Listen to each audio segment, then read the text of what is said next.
I'm Richard Lewis reporting for cadred.org, and I'm here with two familiar faces. Certainly this guy more familiar, but I've been doing lots of interviews with him as well. They've just joined Dignitas. It is, of course, Steel and hudzG. Lots of ground to cover, I think, but let's just start with the questions people are going to want to know the answers to. So the first question, they're over here by the way, I'm not insulting them. Why are you playing with noobs? Because that's what everyone's going to say, that there's these unknown guys. You guys have been there, done that, bought the fucking t-shirt, earned a very nice Dignitas t-shirt with some sponsors on. I'm sure you'll have to stand up at the end to get them all in. But you've been playing with these players now, then everyone's been saying, oh my God, they're not very well known, the usual kind of UK scene bullshit. So how did it all come about? I don't know if George wants to handle this because he was the one who actually met Tom and saw him first and got them basically into the team, or if you want me to start it off, where I couldn't be bothered to get backstabbed anymore. It was just so draining. Like, all of my energy is gone. You can't keep doing it where you're trying to have a team set up, where you're trying to have players come on for practice at the same time, have people pay attention to the tactics, not just faff about, throwing in British words because that's... Yeah, well, you live over here now, so... I do. So basically what happened was, after MTW went bankrupt, I just bought a train ticket to London. I was couch surfing for 2 weeks, found a job, found a flat, and then the job takes up, it's 8:30 to 5. So after I get home from work, it's just, I don't have the energy to have people waste my time. So I just said, listen, let's just get people that aren't going to screw us over like this. And then George just recommended these guys, and then we played a few games and said, let's do it. Okay, so George, you vouched for them. Look, you're trying to think. I love it when you pull that face, because I know what's coming, so come on. I thought, like, basically after after Lassie and Modi left for Fnatic, I was kind of just really demotivated. The scene's typing all these things about me, that's apparently I'm some crazy guy, and I just said to Josh, do you want to continue? And I was talking with Michael anyway, and Odie, and he said that he still wants me in Dig because I stayed with MTW for 3 years, and they like loyalty, and they want a team that can come up and just stay together and do well and market ourselves well as well. And I got playing with Tom and Som, and I just saw what I saw in myself when I was younger. I know they're similar age to me, but Tom's got over 1,000 hours go on his own because he wants to play, and Som wants to play. How do you feel about that? How do you feel about him dishing that sort of dirt? Is that all right, 1,000 hours? That's fucking keen. And like they love to play, and they listen and they take things I say on board.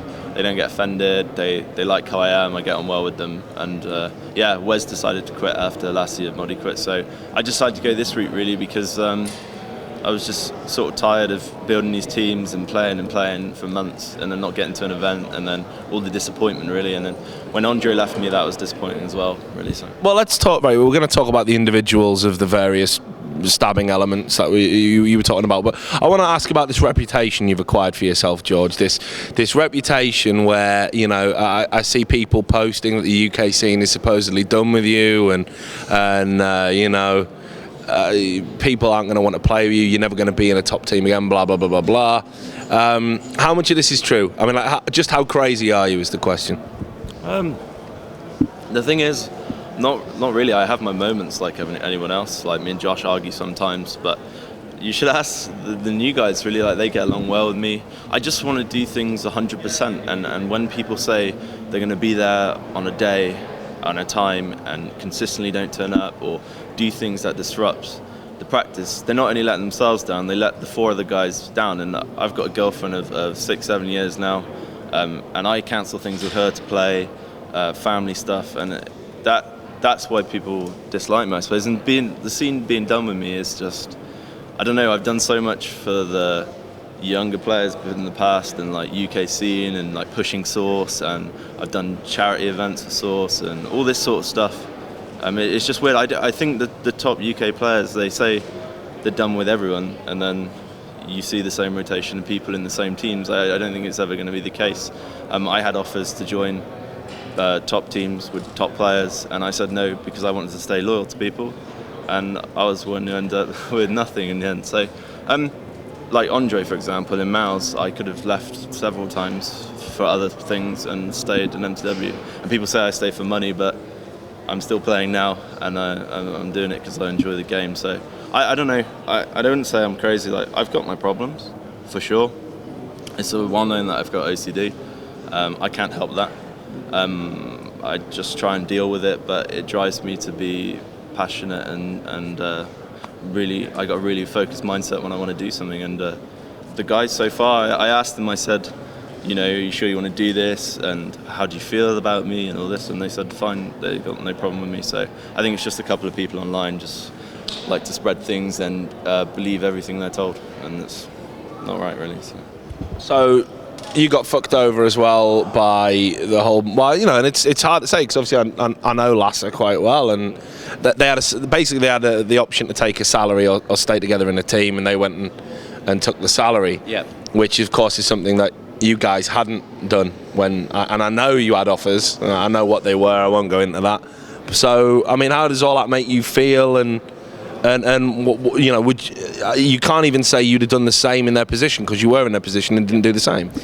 Well, the whole bit about Stinger and Marty leaving, that downright pissed me off type of thing, because George basically said he didn't want to leave Lassie, and I didn't want to basically have the entire team split up again. So instead of George and I taking other offers, we just stuck together, and then Lassie did that to George. And I would say George should be angry with Lassie about it. I'm at the point where I just don't care about, like, I don't have the energy to care about it anymore. But I'm not angry with Andre. Andre left, but we were open about everything the entire time because we're in MTW together, and we're all getting fucked basically by MTW together, and we're all open about our options, our future, what we wanted to do, what offers we had, and we all knew everything. It was all on the table, completely honest with each other, and we basically said, all right, this is getting ridiculous at this point. This date, this is the last date, and then we're taking the other offers. And then Andre did that and went to Mouse, and George and I decided to just keep going with Lassie and Marty, and we got Elliot in the mix, and then Elliot just couldn't be bothered with after people quit. So it's, yeah. Well, look, right, I'm going to ask you some positive stuff now. We'll change tack and we'll make it all nice and breezy, and I'm going to ask you, because you seem best equipped to answer the question. Vertigo and Som are the two kind of players in question. What attributes do they have that you think are positive and make them worth playing with in a team? They're both really calm players. So, like, if Josh is going crazy because he's like the hyperactive Canadian, they don't react to it, which is good. And same with me. So I feel I'm in a position now where I can turn around to Milan and say, like, Som, why did you push Hut? That's the most stupid thing I've ever seen. And he'll just turn to me and say, like, yeah, okay. And, like, they want to learn. That's the great thing about it. And they're such calm players, and they don't rush situations. They got nice slow tape, and they're everything you want. They were good in links, and now they've been given a great shot and a great org, and I can't say anything more about them. I think they're great guys as well. And finally, we have a team on the LAN which, outside when we're not playing Counter-Strike, we're doing other things that are good for Dignitas. We're doing content. We want to do content with the community. We want to get involved with other things as well, and all these guys want to do that as well. So it's just really great for me. I actually have something to add to that. Okay. Well, after George so kindly threw me under the bus, I was. The other thing I noticed about Tom and Som specifically was that when you're playing with other top players that you bring in because they have the skill, they have the experience, if they feel that they're more experienced or more skilled than you, and you're the tactic caller, like I'm the strat caller for the team, I can't have people thinking that they know better than I do. I can't have people disobeying me on purpose just because they don't like the strat or they have a different issue with it. Tom and Som, they hear what I say and they listen to it, and that's what you need for a team that works. That's what I've had in every team I've played with before when I was calling tactics, and I can't have that if I'm just going to name drop Muddy here, because I would say something and he would say, yeah, and then not do it. So he heard me, he acknowledged it, and then he didn't do it. And it's that type of thing that doesn't work with the cohesion of a team. I wouldn't say it was all bad with Lassie and Muddy. I mean, obviously there's regret with what happened that we never got to Elan. I just wanted to say, like, but at the end of the day, even though we didn't take the choice to leave, teams like sort of understand in the same way. It's kind of expected, but yeah, it wasn't all bad. Like, I'm just saying.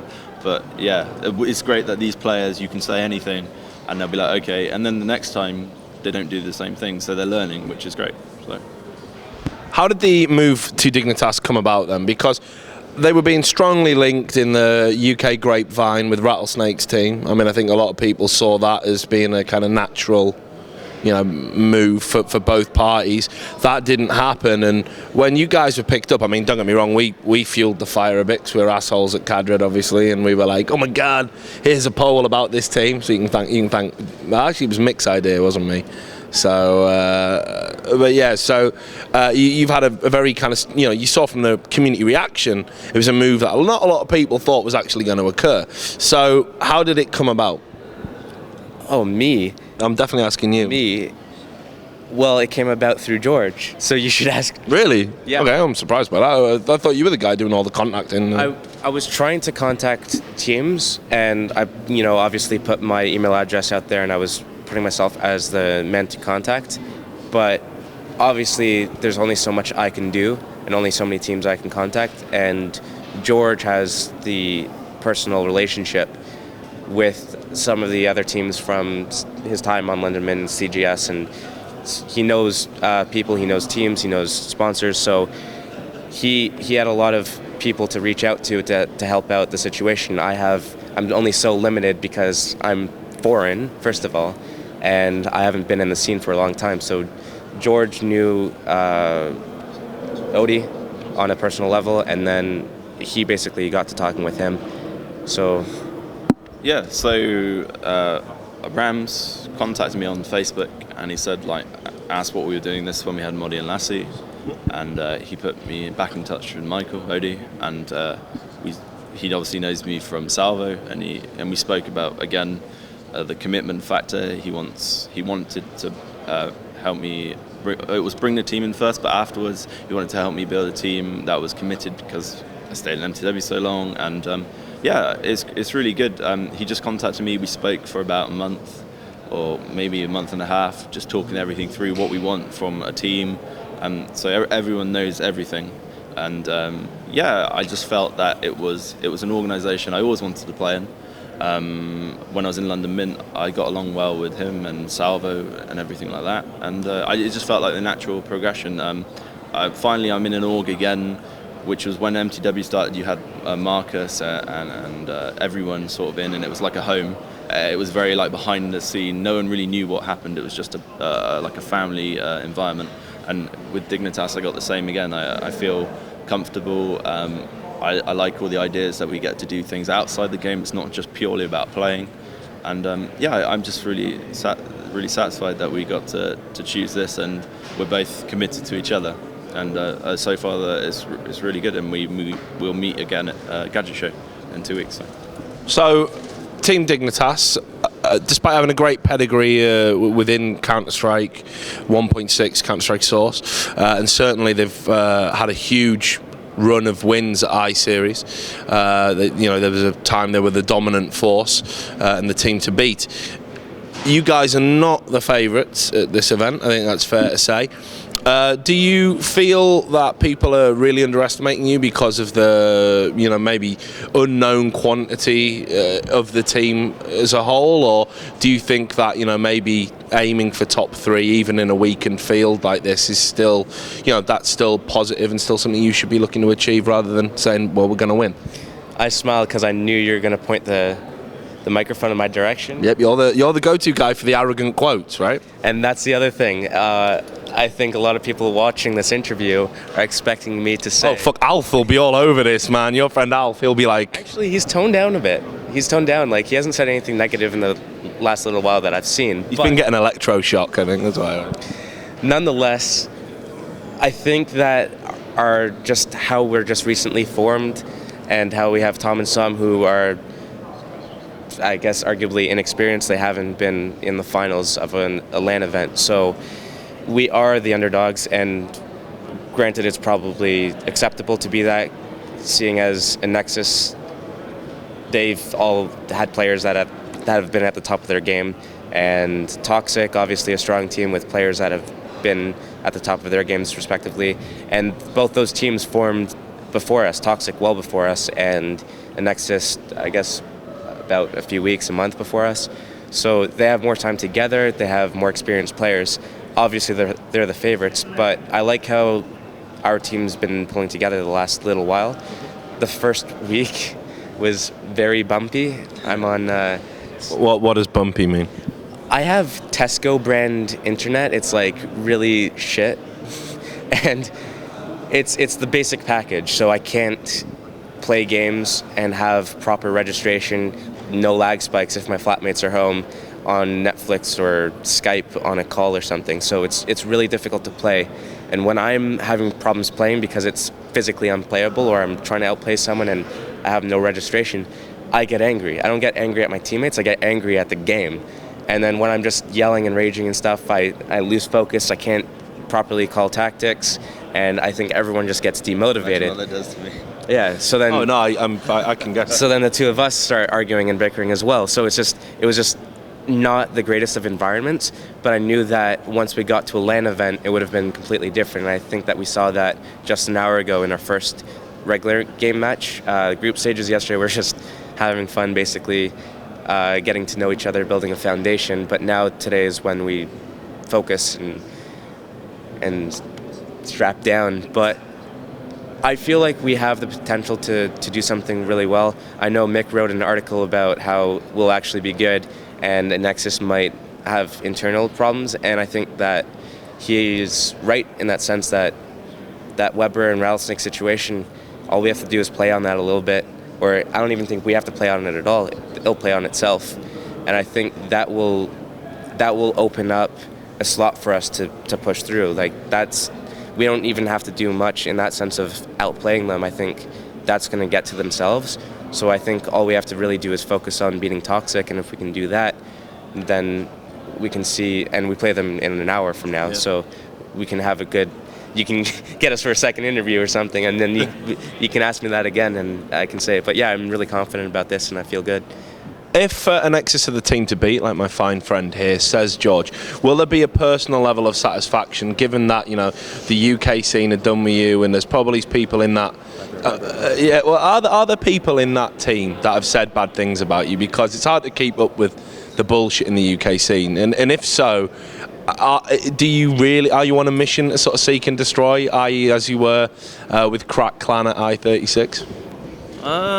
I guess there will be some sense of personal satisfaction, mainly because a lot of the stuff that's said about me has been lies, and a lot of the reasons for kicking people has also been lies. It wasn't, for example, people say that Face hates me, but yet we talk every day, he's on my Facebook, and we're still really good friends. So I guess there will be. I mean, it's no secret that me and Weber didn't get along in MTW. We didn't see eye to eye. That's not on a personal level, just in game. I don't like how everything's gone about since then, and how it's carried on and on and on. With the whole statement thing that apparently I personally wrote, and if anyone knows me, I don't have time to write things. I don't comment on Cadgered. Yeah, it is name.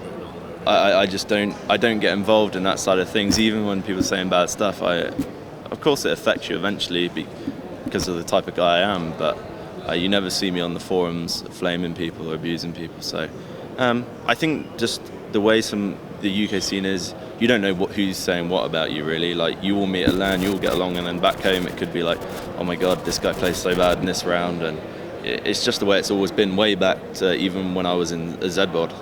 I mean, like, you know, back then, like, we even removed a guy on LAN, like Benno at the time. I remember the first time I actually met Benno in person, he was crying on the stairs of Newbury. So, true story. Like, it's always been in the UK scene. I don't think the UK scene's done with me. If the UK scene was done with me, I wouldn't be in one of the Full best, UK.